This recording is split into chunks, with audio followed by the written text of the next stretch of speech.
ರಾಯ ಬಾರೋ ರಾಘವೇಂದ್ರ ಬಾರೋ, ರಾಯ ಬಾರೋ ರಾಘವೇಂದ್ರ ಬಾರೋ. ಜಿಯಾನಿನಲ್ಲದೆ ಇನ್ನಾರು ಕಾಯುವರೋ, ಜಿಯಾನಿನಲ್ಲದೆ ಇನ್ನಾರು ಕಾಯುವರೋ. ರಾಯ ಬಾರೋ ರಾಘವೇಂದ್ರ ಬಾರೋ. ಸಕಲಾದಣ್ಣನೆ ಬಾರೋ ಪ್ರಹ್ಲಾದ ರಾಯ ಬಾರೋ, ಸಕಲಾದಣ್ಣನೆ ಬಾರೋ ಪ್ರಹ್ಲಾದ ರಾಯ ಬಾರೋ. ಬಾಲಿಕ ರಾಜನಾಗಿ ಮೆರೆವಂಥ ಪ್ರಭುವೇ ಬಾರೋ, ಬಾಲಿಕ ರಾಜನಾಗಿ ಮೆರೆವಂಥ ಪ್ರಭುವೇ ಬಾರೋ. ರಾಯ ಬಾರೋ ರಾಘವೇಂದ್ರ ಬಾರೋ, ರಾಯ ಬಾರೋ ರಾಘವೇಂದ್ರ ಬಾರೋ. ವೇದವ್ಯಾಸರೇ ನಿಮಗಿತ್ತ ಈ ದಾಸಲಾಂಛನಗಳನ್ನು ಧರಿಸಿ ಹೊರಡಿ. ಭವಿಷ್ಯದಲ್ಲಿ ದಾಸಶ್ರೇಷ್ಠರಾಗಿ ಮೆರೆಯುವ ನೀವು ಇನ್ನು ವಿಜೃಂಭಿಸಬೇಕು. ವ್ಯಾಸ ಬದರಿ ನಿವಾಸ ಎನ್ನೆಯ ಕ್ಲೇಶ ನಾಶನ ಗೈಸು ಮೌನೀಶ. ವ್ಯಾಸ ಬದರಿ ನಿವಾಸ ಎನ್ನೆಯ ಕ್ಲೇಶ ನಾಶನ ಗೈಸು ಮೌನೀಶ. ರಾಮ ಎಂಬ ಎರಡು ಅಕ್ಷರದ ಮಹಿಮೆಯ ಪಾಮರರು ತಾವೇನು ಬಲ್ಲರಯ್ಯ. ರಾಮ ಎಂಬ ಎರಡು ಅಕ್ಷರದ ಮಹಿಮೆಯ ಪಾಮರರು ತಾವೇನು ಬಲ್ಲರಯ್ಯ. ರಾಮ ರಾಮ ರಾಮ ರಾಮ. ರಾಯೆಂದ ಮಾತ್ರದೊಳು ರಕ್ತ ಮಾಂಸದೊಳು ಇದ್ದ ಆಸ್ತಿಗತವಾದ ಅತಿ ಪಾಪವನ್ನು. ರಾಯೆಂದ ಮಾತ್ರದೊಳು ರಕ್ತ ಮಾಂಸದೊಳು ಇದ್ದ ಆಸ್ತಿಗತವಾದ ಅತಿ ಪಾಪವನ್ನು ಮಾಯವನು ಮಾಡಿ ಮಹಾರಾಯ ಮುಕ್ತಿಯ ಕೊಡುವ. ಮಾಯವನು ಮಾಡಿ ಮಹಾರಾಯ ಮುಕ್ತಿಯ ಕೊಡುವ. ದಾರಿಯನು ವಾಲ್ಮೀಕಿ ಮುನಿರಾಯ ಬಲ್ಲ. ದಾರಿಯನು ವಾಲ್ಮೀಕಿ ಮುನಿರಾಯ ಬಲ್ಲ. ರಾಮ ರಾಮ ರಾಮ ರಾಮ. ಮತ್ತೆ ಮಾಯೆಂದೆನಲು ಹೊರಬಿದ್ದ ಪಾಪಗಳು ಒತ್ತಿ ಒಳ ಹೋಗದಂತೆ ಕವಾಟವಾಗಿ. ಮತ್ತೆ ಮಾಯೆಂದೆನಲು ಹೊರಬಿದ್ದ ಪಾಪಗಳು ಒತ್ತಿ ಒಳ ಹೋಗದಂತೆ ಕವಾಟವಾಗಿ. ಚಿತ್ತಕಾಯಗಳ ಪವಿತ್ರ ಮಾಡುವ ಪರಿಯ. ಚಿತ್ತಕಾಯಗಳ ಪವಿತ್ರ ಮಾಡುವ ಪರಿಯ. ಭಕ್ತವರ ಹನುಮಂತ ಒಬ್ಬಾತ ಬಲ್ಲ. ಭಕ್ತವರ ಹನುಮಂತ ಒಬ್ಬಾತ ಬಲ್ಲ. ರಾಮ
ಶಿಷ್ಯಂದಿರೇ, ಇಲ್ಲಿಗೆ ಇವತ್ತಿನ ಭಗವತ್ ಸಂಕೀರ್ತನೆ ಮುಗಿಸೋಣ. ಅದೇಕೋ ಇಂದು ಬಹಳ ದೇಹಶ್ರಮವಾದಂತಿದೆ. ಬೇಗನೆ ವಿಶ್ರಾಂತಿ ಪಡೆಯೋಣ. ಮಧ್ಯರಾತ್ರಿ ಕಳೆದರೂ ಆಯಾಸ ಬಳಲಿಕೆಗಳಿಲ್ಲದೆ ತಾವು ಭಜನಾ ಕಾರ್ಯಕ್ರಮದಲ್ಲಿ ತೊಡಗಿಸಿಕೊಳ್ಳುತ್ತಿದ್ದೀರಿ. ಹರಿನಾಮ ಹಾಡುವಾಗ ನಿಮಗೆ ಬಳಲಿಕೆಯೇ? ಆಶ್ಚರ್ಯವಾಗುತ್ತಿದೆಯಲ್ಲ. ಇಂದೇಕೋ ಹಾಗಾಗುತ್ತಿದೆ. ಹಾಗಾದರೆ ನಾವು ನಿಮ್ಮ ಪಾದ ಸೇವೆಯನ್ನು ಮಾಡುತ್ತೇವೆ. ಅಗತ್ಯವಿಲ್ಲ, ತಾವೆಲ್ಲರೂ ಹೋಗಿ ಮಲಗಿ.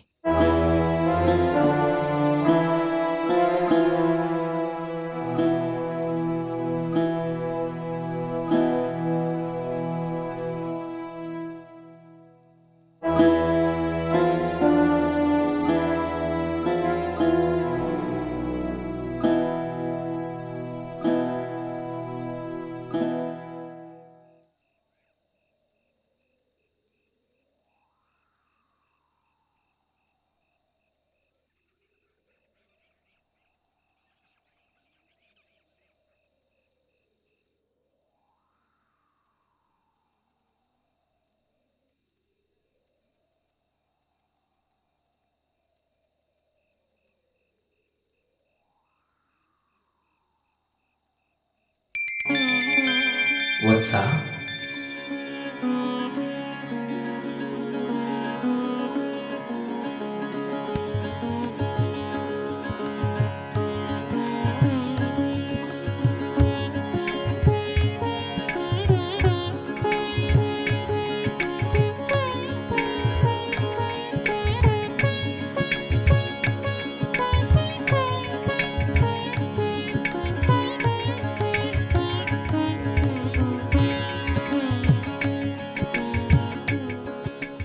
ಶ್ರೀದಾಸರು ನನ್ನ ಸ್ವಪ್ನದಲ್ಲೇ? ಆಶ್ಚರ್ಯ. ನಿನ್ನನ್ನು ಕಾಣುವ ಇಚ್ಛೆಯಿಂದ ನಿನ್ನ ಅಖಂಡ ಶ್ರೀಹರಿ ಭಜನೆಗೆ ಭಂಗ ತರಬೇಕಾಯಿತು. ಶ್ರೀಹರಿಯು ಇದಕ್ಕಾಗಿ ನಮ್ಮನ್ನು ಕ್ಷಮಿಸಲಿ. ತಮ್ಮ ಸಾನ್ನಿಧ್ಯ ಹರಿಭಜನೆಯಷ್ಟೇ ಪವಿತ್ರವಾದದ್ದು. ಹೇಳಿ, ನನ್ನಿಂದೇನಾಗಬೇಕು? ಅಪ್ಪಣೆ ನೀಡಿ.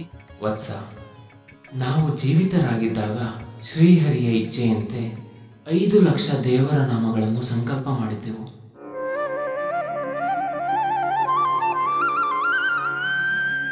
ಅವುಗಳಲ್ಲಿ ನಮ್ಮ ಜೀವಿತಾವಧಿಯಲ್ಲಿ ನೆರವೇರಿದ್ದು 4,75,000 ಕೀರ್ತನೆಗಳು ಮಾತ್ರ.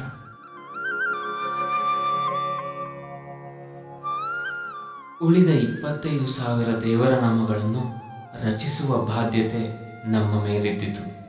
ಈ ರೀತಿ ಮಾತುಗಳನ್ನು ನಾನು ಈ ಹಿಂದೆ ಕೇಳಿದಂತೆ ನೆನಪಿಗೆ ಬರುತ್ತಿದೆಯಲ್ಲ. ನಿನಗೆ ನಾವೀಗ ಪೂರ್ವಜನ್ಮದ ನೆನಪನ್ನು ನೀಡುತ್ತೇವೆ. ನೆನಪಿಸಿಕೊ ನೀನ್ಯಾರೆಂದು.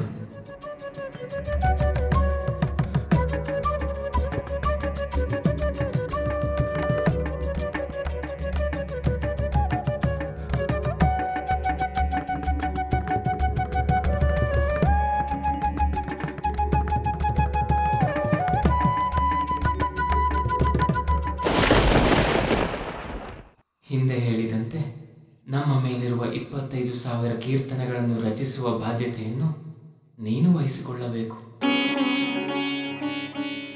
ನಾನೇ ಸಾಕ್ಷಾತ್ ಸರಸ್ವತಿ ವರಪುತ್ರರಾಗಿ ಪುರಂದರೋಪನಿಷತ್ ಎಂದೇ ವೇದವ್ಯಾಸರಿಂದ ಕರೆಸಿಕೊಂಡ ನಿಮ್ಮ ಸಾಹಿತ್ಯ ಭಂಡಾರಕ್ಕೆ ನನ್ನ ಕೊಡುಗೆ ಸಾಧ್ಯವೇ?